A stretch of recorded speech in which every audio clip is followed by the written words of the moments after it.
ಮುಗ್ಧತೆನೂ ಇದೆ, ಹಠನೂ ಇದೆ, ಕೋಪನೂ ಇದೆ, ಅಳುನೂ ಇದೆ, ಎಲ್ಲಾ ಸೇರಿ ಒಂದು ಫಸ್ಟ್ ಅಪಿಯರೆನ್ಸ್ ಅಲ್ಲೇ ಫಿನಾಲೆ ತನಕ ಬರೋದು ಖಂಡಿತ ಖಂಡಿತ ಸಾಮಾನ್ಯವಲ್ಲ. ರಕ್ಷಿತಾ ಅವರಿಗೆ I think Rakshita needs a great ಅಪ್ಲಾಡ್.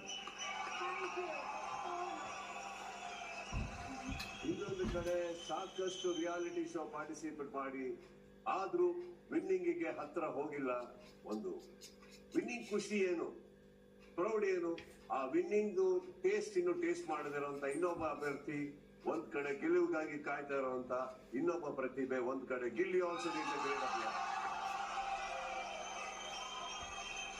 ಒಂದಂತೂ ನಾನು ಹೇಳಿದೆ, ಎಕ್ಸ್ಪೆಕ್ಟ್ ದಿ ಅನ್ಎಕ್ಸ್ಪೆಕ್ಟೆಡ್ ಅಂದ್ಬಿಟ್ಟು, ಅದನ್ನ ಮರಿಬೇಡಿ.